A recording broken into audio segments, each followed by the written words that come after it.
Bismillahirrahmanirrahim. Assalamualaikum warahmatullahi wabarakatuh. Alhamdulillahilladzi arsala rasulahu bil huda wa dinil haq liyudhhirahu 'alad dini kulli wa kafa billahi syahida walau karihal musyrikun. Asyhadu an la ilaha illallah wa asyhadu anna Muhammadan abduhu wa rasuluh. Allahumma shalli ala sayyidina Muhammad wa ala ali sayyidina Muhammad kama shallaita ala sayyidina Ibrahim wa ala ali sayyidina Ibrahim. Wabarik ala sayyidina Muhammad wa ala ali sayyidina Muhammad kama barakta ala sayyidina Ibrahim wa ala ali sayyidina Ibrahim fil alamin innaka Hamidum Majid. Wa qala Allah ta'ala fi kitabihil karim a'udzu billahi minasy syaithanir rajim. Bismillahirrahmanirrahim. من أجل ذلك كتبنا على بني إسرائيل أنه من أحيا الناس جميعا ولقد جاءتهم رسلنا بالبينات ثم إن كثيرا منهم بعد ذلك في الأراضي لمسرفون إنما جزاء الذين يحاربون الله ورسوله ويسعون في الأرض فسادا أن يقتلوا أو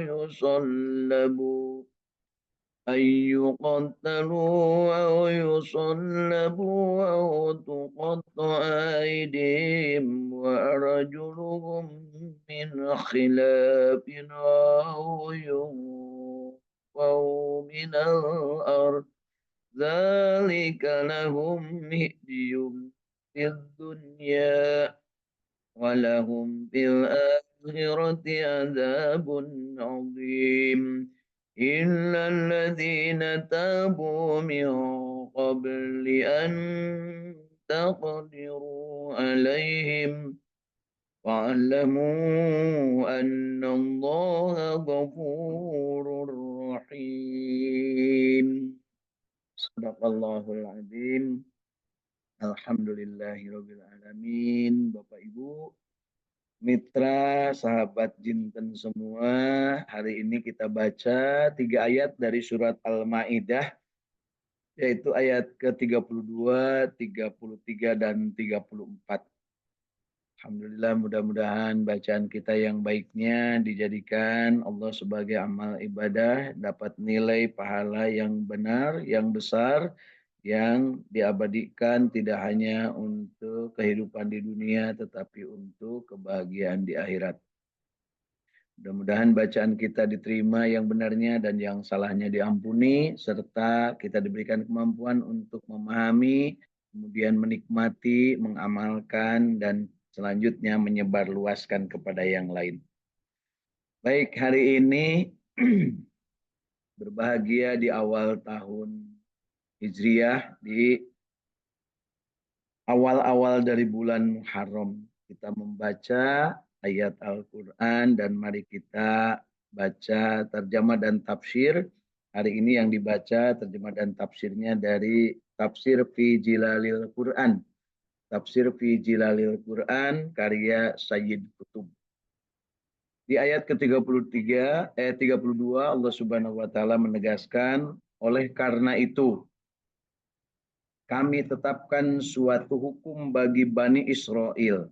Jadi dengan bercermin dari ayat sebelumnya yang menceritakan tentang peristiwa pembunuhan Habil oleh Qabil, putranya Nabi Adam, kemudian ditetapkanlah oleh Allah Subhanahu wa taala sebagai hukum bagi Bani Israel. Dan tentunya bagi Bani Israel selanjutnya nanti akan ada tindak lanjutnya untuk juga ditetapkan untuk seluruh manusia. Tetapi dalam konteks ini Allah Subhanahu wa taala menegaskan, oleh karena itu kami tetapkan suatu hukum bagi Bani Israel bahwa barang siapa yang membunuh seorang manusia bukan karena orang itu membunuh orang lain atau bukan karena membuat kerusakan di muka bumi, maka seakan-akan dia telah membunuh manusia seluruhnya. Dan barang siapa yang memelihara kehidupan seorang manusia, maka seolah-olah dia telah memelihara kehidupan manusia semuanya. Sesungguhnya telah datang kepada mereka rasul-rasul kami dengan membawa keterangan-keterangan yang jelas. Kemudian banyak di antara mereka sesudah itu sungguh-sungguh melampaui batas dalam berbuat kerusakan di muka bumi. Jadi di ayat ini ditegaskan bahwa hukum kisos atau hukum membunuh ya bagi orang-orang Bani Israel itu seolah-olah dia kalau membunuh seseorang telah membunuh manusia seluruhnya di muka bumi. Kalau bukan karena membunuh orang lain atau bukan karena membuat kerusakan di muka bumi. Dan barang siapa yang memelihara kehidupan seorang manusia, maka seolah-olah dia telah memelihara kehidupan manusia semuanya. Masya Allah, penegasan di sini sangat jelas. Tapi apa yang terjadi dengan kelakuan Bani Israel dalam hal ini yang baungnya, yang tidak sempat mengakui kerasulan Nabi Muhammad SAW, bahkan mereka sampai sekarang itu membunuh anak-anak, membunuh orang tua, membunuh kaum wanita. Ya, kita saksikan di Palestina itu demikian mudahnya nyawa-nyawa itu dihilangkan atau dibunuh oleh orang-orang Bani Israel. Padahal di ayat yang ditegaskan kepada kita bahwa Bani Israel itu diberikan hukum yang sangat kuat, yaitu jangan sampai membunuh manusia. Membunuh seorang manusia sama dengan membunuh seluruh manusia kalau tidak jelas kesalahannya, alasannya. Tetapi kalau memelihara atau memberikan kehidupan kepada manusia, seolah dia telah berjasa menghidupkan manusia yang lain. Nah, disinilah yang namanya si Magdub Yahudi gitu ya. Mereka itu benar-benar baong, benar-benar tidak punya peri kemanusiaan, benar-benar tidak mengikuti Tuhannya. Ya, dianjurkannya untuk memelihara seorang manusia yang nilainya sama dengan memelihara semua manusia, malah dia dengan entengnya membunuhin orang. Hanya dengan alasan ingin merebut tanahnya. Dengan alasan bahwa tanahnya itu adalah tanah mereka. Naudzubillah ya. Mudah-mudahan ini segera berakhir dan berakhirnya itu hanya dengan cara yaitu mereka diperangi. Jangan dibiarkan. Kenapa? Mereka telah membuat kerusakan di muka bumi. Pembiaran terhadap mereka, mereka makin angkuklung, mereka makin sombong, mereka makin merasa mendapat angin bahwa mereka diunggulkan. Padahal mereka itu sudah berakhir. Masa keunggulan Bani Israel itu sudah berakhir. Ya, sudah diganti dengan keunggulan masa umat Kangjeng Nabi Muhammad Shallallahu Alaihi Wasallam dalam segala apapun. Ya. Kemudian mari kita baca di ayat ke-33-nya dari surat Al-Maidah ini. Sesungguhnya pembalasan terhadap orang-orang yang memerangi Allah dan Rasul-Nya dan membuat kerusakan di muka bumi hanyalah mereka dibunuh atau disalib atau dipotong tangan dan kaki mereka dengan timbal balik. Timbal balik maksudnya kalau tangannya yang kanan, kakinya yang kiri yang dipotong. Kalau kakinya yang kiri, tangannya yang kiri, maka kakinya yang kanan yang dipotong. Itu hukumnya seperti itu.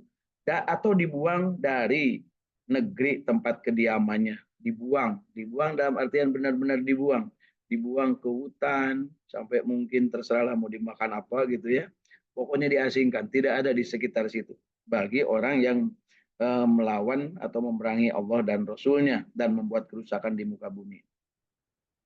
Yang demikian itu sebagai suatu penghinaan untuk mereka di dunia. Dan di akhirat mereka beroleh siksaan yang besar. Kecuali orang-orang yang kembali ke jalan yang benar, yaitu yang tobat. Sebelum kamu dapat menguasai atau menangkap mereka. Artinya orang-orang yang namanya Magdub ini, ya orang-orang Bani Israel yang memerangi Allah dan Rasul-Nya dan membuat kerusakan di muka bumi ini, kemudian mereka masih lepas atau belum tertangkap, maka mereka dan mereka sempat bertobat, maka itu dibiarkan. Ya, tapi kalau tidak bertobat, kembali kepada kaidah pertamanya, yaitu mereka dibunuh, disalib, atau dipotong tangan dan kaki secara timbal balik, atau dibuang dari negeri tempat tinggal atau tempat kediamannya. Ketahuilah bahwasannya Allah Maha Pengampun lagi Maha Penyayang. Nah, di sini kita memahami bahwa kejahatan yang dikenal oleh kita dalam kisah-kisah Bani Israel itu sungguh sangat luar biasa. Kemarin kita sudah jelaskan bahwa bahkan para nabi dan rasul pun kalau tidak sesuai dengan syahwat mereka, tidak sesuai dengan keinginan mereka, tidak sesuai dengan cara pandang mereka, mereka kejar-kejar dan mereka bunuh. Yang dalam hal ini mereka anggap dibunuh, tetapi sebenarnya tidak dibunuh, yaitu Nabiullah Isa alaihi salam. Ya, mereka orang-orang Yahudi ini menganggap Nabi Isa itu dibunuh. Ya, kemudian disalib. Nah, padahal tidak demikian. Kita jangan sampai terkecoh. Meskipun mereka sampai saat ini meyakini, terserah. Nah, jangan lupa, ya, kita tidak ingin dipaksakan untuk mendapatkan keyakinan seperti itu, baik dengan dalil toleransi ataupun dalil apapun, untuk mengakui bahwa Nabi Isa dibunuh, kita bilang tidak. Nabi Isa meninggal, Nabi Isa tidak dibunuh. Nabi Isa sampai sekarang masih hidup dan kita selalu rindukan kehadirannya pada saat yang tepat nanti untuk membantu umat Islam di bawah kepemimpinan Imam Mahdi. Kemudian Nabi Isa ini akan membunuh Dajjal. Ya, dan ini menjadi keyakinan kita selaku umat Islam bahwa yang namanya Nabi Isa tetap hidup sampai dengan akhir zaman.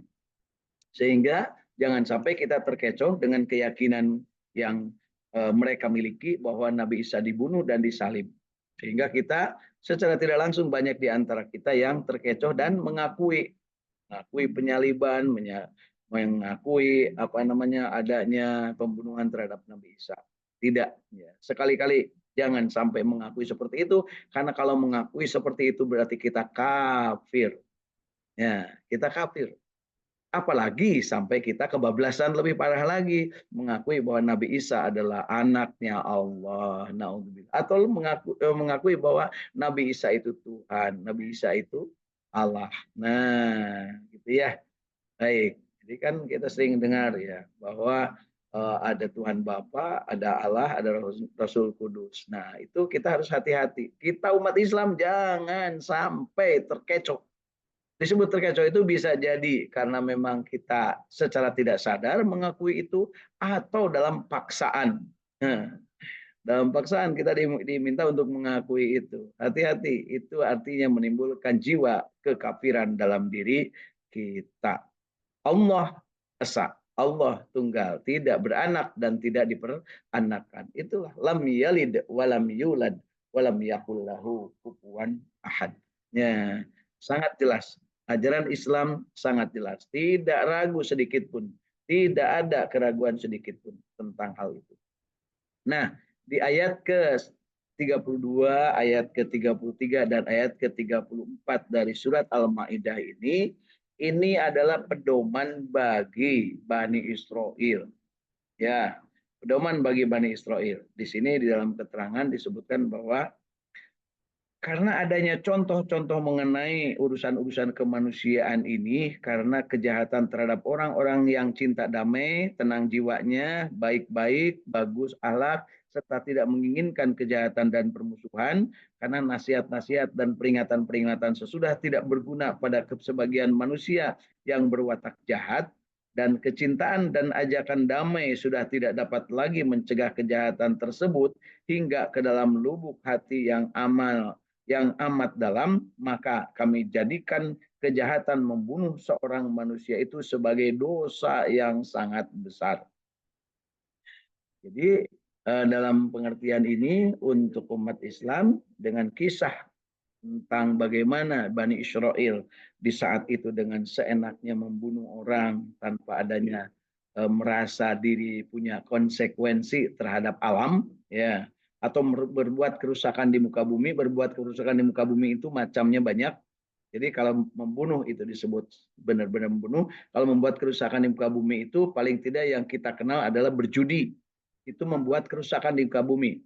Ya, karena menimbulkan ketidakseimbangan dalam pemikiran, dalam perilaku, dan mohon maaf sekarang terjadi ketidakseimbangan dalam keadilan. Kemudian yang kedua, berzina. Nah, ini berzina membuat ketidakseimbangan karena perzinahan ini ada unsur-unsur melecehkan, unsur-unsur menghinakan, unsur-unsur merendahkan.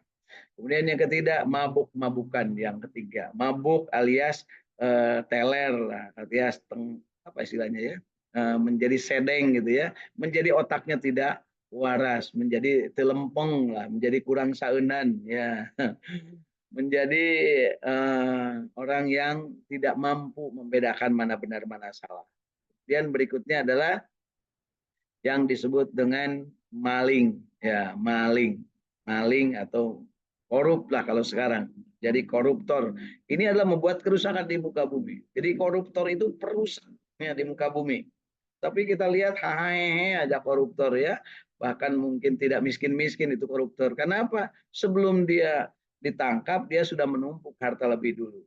Makanya kita dukung pemerintah, dukung DPR ya untuk memiskinkan para koruptor. Rampas tuh semua hartanya setelahnya dia dinyatakan terdakwa korupsi dan dinyatakan sah bahwa dia melaksanakan korupsi. Dan yang kelimanya yang disebut tadi membunuh. Jadi membunuh ini membuat kerusakan. Jadi jangan lupa membuat kerusakan di muka bumi, bentuknya adalah bisa membunuh ya. Kemudian juga bisa dia itu maling atau ya, korupsi, kemudian juga bisa berzina, kemudian dia bisa mabuk-mabukan, dan yang berikutnya adalah dia eh, apa namanya berbuat zina atau melakukan perbuatan yang tidak senonoh dari sisi perilaku kemanusiaan, mengumbar syahwat ya. Kemudian berikutnya adalah di dalam penjelasan ini, kami jadikan tindakan mencegah pembunuhan dan membiarkan hidup seorang manusia sebagai perbuatan agung yang sebanding dengan menyelamatkan semua manusia. Jadi kalau kita menyelamatkan seseorang banyak macamnya. Bisa dia memberikan memang menyelamatkan dari keadaan yang akan menimbulkan dia mati, ya termasuk mohon maaf nih tenaga-tenaga medis, tenaga-tenaga apa namanya di kesehatan, dokteran ataupun mungkin tenaga medis yang lainnya, yang pendukungnya, mereka berusaha keras untuk menyelamatkan jiwa-jiwa manusia. Ya, kita perhatikan kemarin di saat zaman kita melalui masa-masa COVID, demikian banyaknya orang berjibaku untuk melakukan upaya-upaya untuk menjadikan seseorang menjadi selamat dengan berbagai cara. Bahkan negara juga melakukan upaya-upaya untuk ya menjadikan rakyatnya ini mendapatkan kesempatan untuk terselamatkan dari bahaya pandemi COVID-19. Ya, meskipun ketika terjadi COVID itu pun masih ada yang orang sempat maling ya, sempat korup, suruhnya membeli alat kesehatan itu 50 biji, 50 buah, 50 set, dibelikannya cuma 48, yang dua disakuin. Ya, Masya Allah ya, masih ada. Suruh beli masker itu 1 juta masker, dibelikan cuma 100.000 masker, yang 900.000 masker, yang 100.000 disakuin, katanya untuk biaya operasional. Itu namanya nurus tunjung, Salma korupsi ya. Alhamdulillah sebagian sudah ditangkap ya, yang nyumput-nyumput. Nah, di saat orang genting, di saat orang peristiwa harus menyelamatkan orang lain, dia masih sempet-sempetnya nyakuin. Belum lagi yang lain, mungkin jarum suntik, alat vaksin dan sebagainya. Ya, tapi insya Allah Allah tidak pernah tidur. Nah, Gusti Allah mboten sare kalau kata orang timur sana ya. Jadi pasti akan ketahuan dan sekarang sudah mulai satu persatu ya. Nah, dan kami tetapkan yang demikian itu atas Bani Israel sebagaimana kami tetapkan di dalam syariat kami terhadap mereka, akan dibicarakan secara rinci ya untuk semacam ini. Sesungguhnya membunuh seseorang manusia bukan dalam rangka menjalankan hukum kisos, pembunuhan atau menjalankan hukuman bagi para pembuat kerusakan di muka bumi adalah seperti membunuh semua manusia. Nah, ini kaidah ini dulu ditetapkan kepada Bani Israel dan sampai dengan saat ini tetap berlaku. Jadi Bapak Ibu kita pahami bahwa apa yang ada dalam Taurat, di dalam Injil dan di dalam Jabur Ya, ketika itu adalah sebuah kebenaran yang relevan, maka oleh Al-Quran diambil atau bukan ambil, oleh Al-Quran atau di dalam Al-Quran muncul kembali. Jadi itu penegasan karena Taurat adalah firman Allah, Injil adalah firman Allah, dan Zabur firman Allah. Tentunya yang asli-aslinya yang sampai kepada umat saat ini itu adalah firman Allah. Tetapi ya itulah si Maghdub dan si Dolin itu memang kelakuannya menyelewengkan firman-firman Allah. Jadi mereka tidak segan-segan mengubah-ubah, mengurangi, mentipek, ataupun mungkin menambah-nambah dari apa yang menjadi ajaran di dalam kitab mereka. Sehingga disempurnakanlah oleh Al-Quran. Nah, hukum kisos disempurnakan oleh Al-Quran. Hukum bahwa kalau membunuh satu orang, ya itu sama dengan membunuh semua manusia, itu disempurnakan oleh Al-Quran. Ya, dan memelihara seseorang sama dengan memelihara seluruh manusia. Jadi Bapak Ibu, sahabat jinten sekalian, kalau seandainya kita ingin berkiprah di muka bumi, maka selamatkan, jangan sampai ada orang yang terbunuh, ya. Dan kita pelihara minimal satu orang yang bisa kita pelihara. Ya, maksud saya di sini kalau seandainya Bapak Ibu punya saudara, punya istri, punya suami, maka jangan sampai menjadikan mereka-mereka itu merasa teraniaya, merasa terbunuh. Nah, gitu. Baik terbunuh secara benar terbunuh ataupun terbunuh karirnya atau tidak berkembang jiwa-jiwa kemanusiaannya atau tidak berkembang kompetensi dirinya. Ya, mari kita sama-sama berusaha untuk seperti itu, ya. Dalam rangka menjadikan apa yang menjadi perintah Allah Subhanahu Wa Taala bahwa membunuh satu orang sama dengan, nah, ya, sama dengan membunuh semua manusia. Artinya jangan sampai kita membunuh dan menyelamatkan seseorang, memelihara seseorang sama dengan memelihara semua manusia. Dalam hal ini ditegaskan karena satu jiwa itu adalah bagaikan semuanya, ya. Dan hak hidup itu adalah satu adanya bagi setiap jiwa manusia. Maka membunuh seorang manusia berarti pelanggaran terhadap hak hidup itu sendiri. Jadi hak hidup manusia. Ya, ingat bahwa kita itu diciptakan asalnya satu. Sehingga kalau seandainya kita memahami asalnya satu, maka semua manusia itu sebenarnya satu. Membunuh satu sama dengan membunuh semuanya. Memelihara satu sama dengan memelihara semuanya. Menyenangkan satu orang sama dengan menyenangkan semua orang. Ya, tapi tentunya dalam yang benar, bukan menyenangkan karena ingin dipilih meskipun dia mungkin tukang zina, tukang mabok, tukang korup, ya.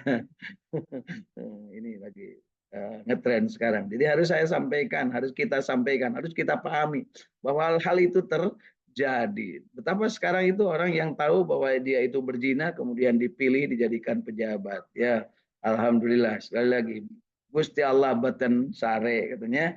Allah Subhanahu wa taala tidak pernah tidur. Ya, la yanam wala yamut. Ya Allah itu, ya. Jadi dengan keyakinan itu maka kita berusaha untuk mencegah terjadinya pembunuhan dan menjadikan seseorang mampu menyelamatkan jiwa orang lain meskipun hanya dengan seteguk air. Nah, hari ini kita meneguk air, air madu. Bismillahirrahmanirrahim.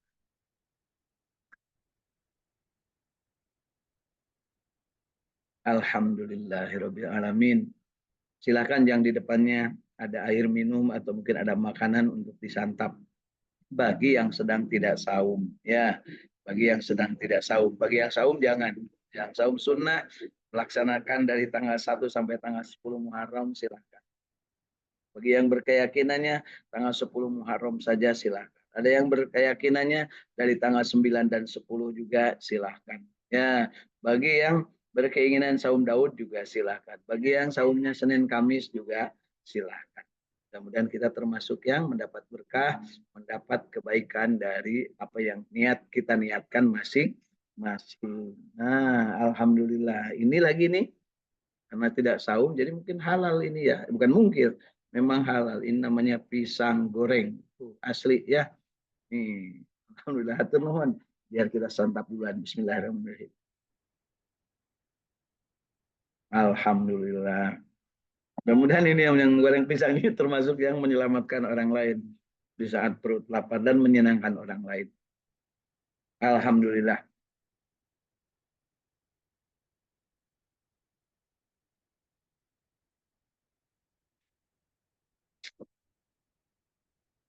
Mari kita lanjutkan. Tafsir fi Jilalil Quran dari Sayyid Qutb yang sedang saya baca ini ingin mendapat pemahaman yang benar tentang apa yang dimaksud dengan membunuh seseorang sama dengan membunuh semua orang dan memelihara seseorang sama dengan menyelamatkan semua orang. Maka membunuh seorang manusia berarti pelanggaran terhadap hak hidup manusia itu sendiri yang merupakan hak bersama semua manusia. Bahasa sekarang ini disebut hak asasi manusia, ya.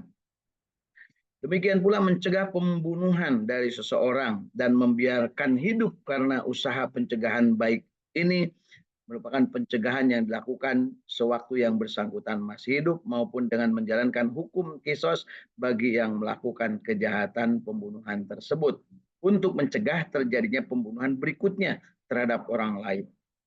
Jadi Bapak Ibu, sahabat jinten yang berbahagia, ketika ada yang membunuh orang dengan tidak sesuai syar'i, bukan karena membela diri atau bukan karena dia menjalankan perintah, ya, maka hukumnya adalah kisos. Artinya apa? Daripada nanti akan menimbulkan pembunuhan berikutnya. Bisa jadi dia dibunuh karena dendam oleh orang lain, atau bisa jadi dia merasa karena ada saksi yang lain yang tahu, dia merasa curiga, kemudian dia eh, membunuh kembali. Nah, dan ini banyak dalam kisah-kisah kehidupan yang masa lalu tentang bunuh membunuh. Ya, dari kalau di tanah Jawa yang paling keren itu di kita itu adalah kisah tentang Kris Empu Gandring.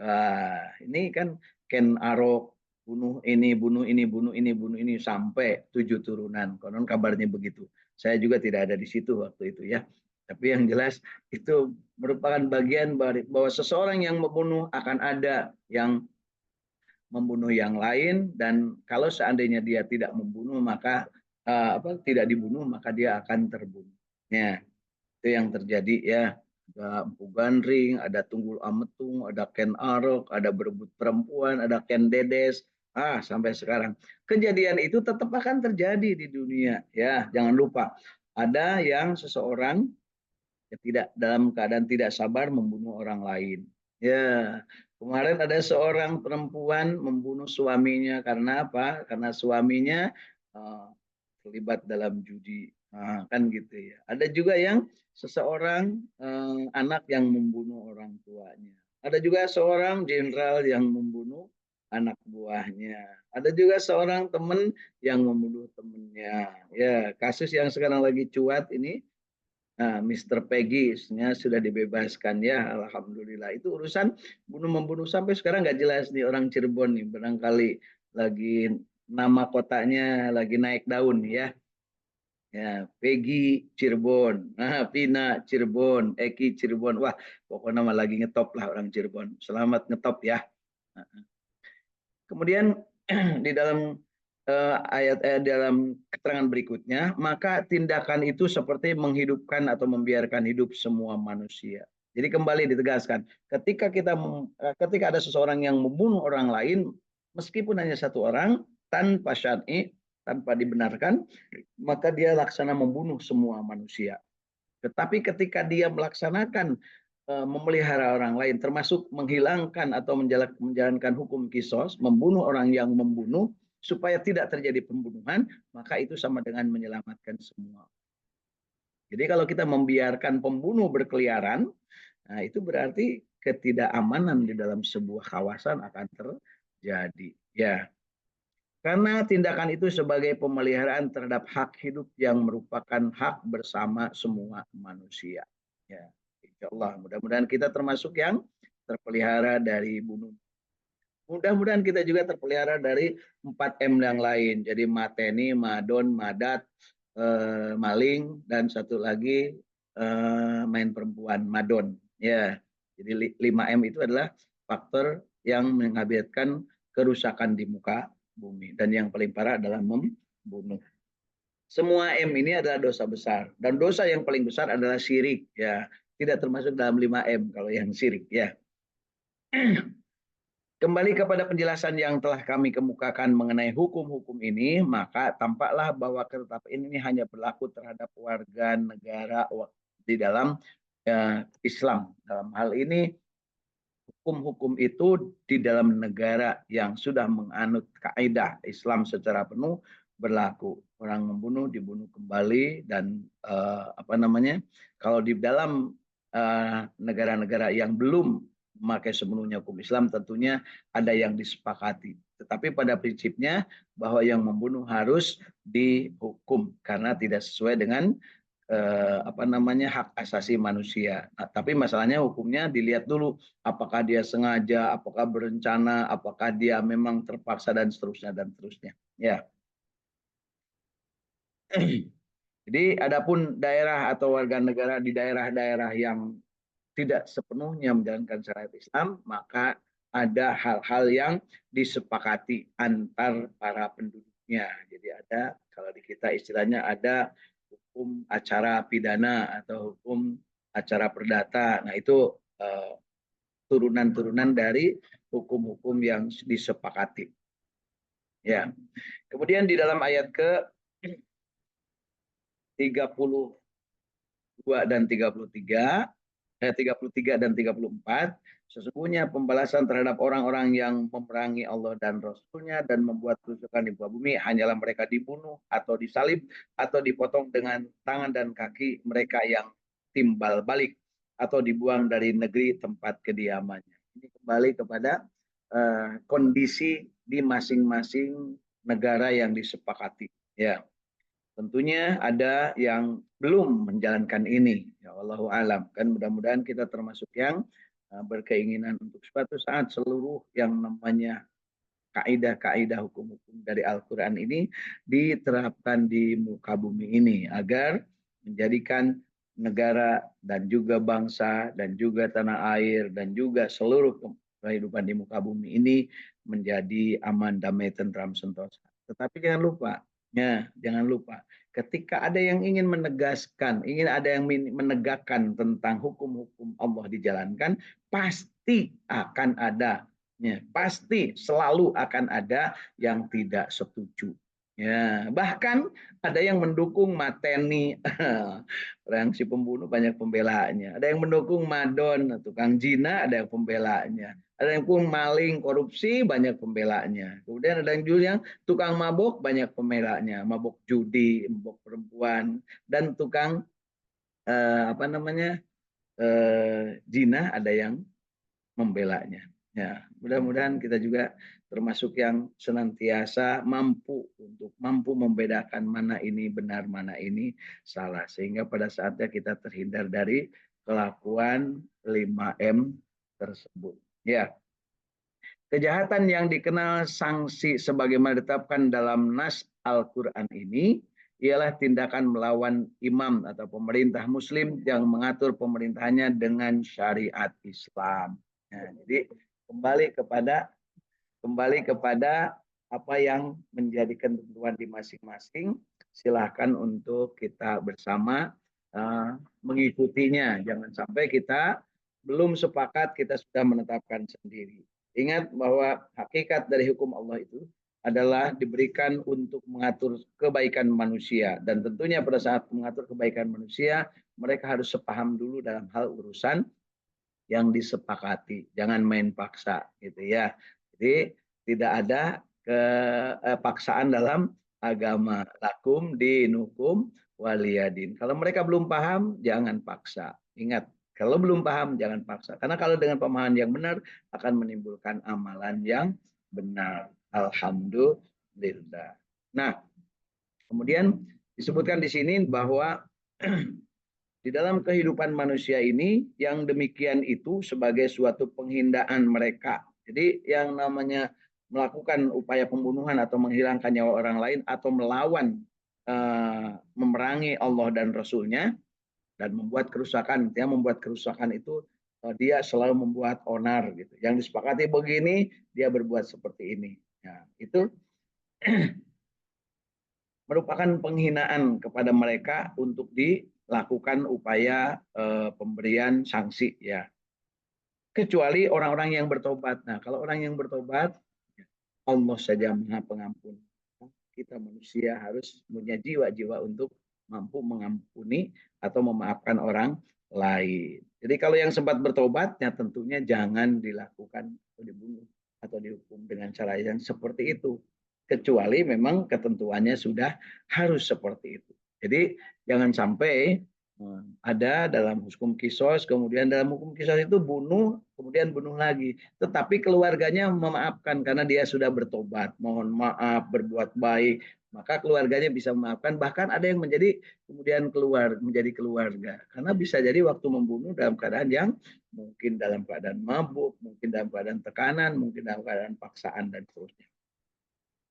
Ketahuilah bahwasannya Allah Maha Pengampun lagi Maha Penyayang. Subhanallah ya, kita sangat beruntung, sangat berbahagia dan mudah-mudahan kita istiqomah untuk selalu berjamaah baca Quran. Ketika kita memahami ayat demi ayat di sini, selalu di akhir ayat ketika ada kekerasan, ada sesuatu yang harus menjatuhkan hukuman, diakhiri dengan sesungguhnya Allah Maha Pengampun lagi Maha Penyayang. Artinya jangan sampai kita itu mengikuti hawa nafsu masing-masing untuk bisa melampiaskan kebiadaban kepada orang yang sebenarnya sudah menghambakan diri, sudah bertobat kepada Allah Subhanahu wa taala. Alhamdulillah di pagi ini nih saya dapat juga rezeki nih. Panen petik dari depan rumah. Nih buahnya alhamdulillah. Buahnya namanya buah jambu. Jambunya jambu Jamaika katanya. Nggak tahu, padahal ini jambu Sukaraja ya, jambu Tasik. Alhamdulillah untuk sarapan buah ya insya Allah. Ada buah pisang, ada buah jambu. Sebentar lagi buah padi. Ya, buah padi artinya nasi. Yuk kita sama-sama syukuri bahwa hari ini kita bahagia, kita istiqomah berjamaah baca Quran dan ungkapkan ke dalam kalbu kita, raditu billahi robba wabil islami dina wabi muhammadin nabiyya wa rasula rabbi zidni ilma warzuqni. Allahumma sholli ala sayyidina Muhammad wa ala ali sayyidina Muhammad. Allahumma inna nas'aluka ilman nafi'an, Allahumma inna nas'aluka rizqan thayyiban, Allahumma inna nas'aluka amalan mutaqabbalan, Allahumma inna nas'aluka bihusnil khatimah, Allahumma inna nas'aluka ridhaka wal jannah wa na'udzubika min sakhatika wan nar. Allahumma innaka afuwun karim tuhibbul afwa fa'fu anna ya karim. Ya Allah ya Rabbana, hari ini kami telah membaca Al-Qur'an surat Al-Maidah ayat 32, 33 dan 34. Berikanlah pemahaman yang benar kepada kami, kemampuan untuk senantiasa memahaminya secara benar, kemampuan untuk senantiasa mengamalkan apa yang sudah kami pahami, kemampuan untuk menikmati apa yang sudah kami amalkan, dan kemungkinan kemudahan bagi kami untuk menyebarluaskan apa yang kami sudah nikmati. Ya Allah ya Rabbana, Engkaulah yang maha memberi nikmat, Engkaulah yang maha memberi kebaikan kepada kami semua. Ya Allah ya Rabbana, kabulkan doa dan permintaan kami, jadikan kami ahli-ahli Al-Quran yang senantiasa rindu untuk membaca Al-Quran, senantiasa rindu untuk memahami Al-Quran, senantiasa rindu mengamalkan Al-Quran, senantiasa rindu menikmati Al-Quran, dan senantiasa rindu untuk menyebarluaskan Al-Quran dan mendukung penyebarluasan Al-Quran. Ya Allah ya Rabbana, kabulkan doa dan permintaan kami. Ya alim ma fis syudur, ahridna ya Allah minad dulumati ilan nur. Allahumma rabbana taqabbal minna innaka antas samiul alim wa tub alaina innaka antat tawwabur rahim. Rabbana atina fid dunya hasanah wa fil akhirati hasanah wa qina adzabannar. Subhana rabbika rabbil izzati amma yasifun wa salamun alal mursalin walhamdulillah. Sahabat sekalian, yang baik dan benar dari ajaran agama Allah, yang salah dari kesalahan saya sendiri, mohon untuk dimaafkan. Mari kita sama-sama akhiri dengan doa akhir majelis. Subhanakallahumma wa bihamdika asyhadu an la ilaha illa anta astaghfiruka wa atubu ilaik. Assalamualaikum warahmatullahi wabarakatuh. Selamat sholat Isra dan sholat duha.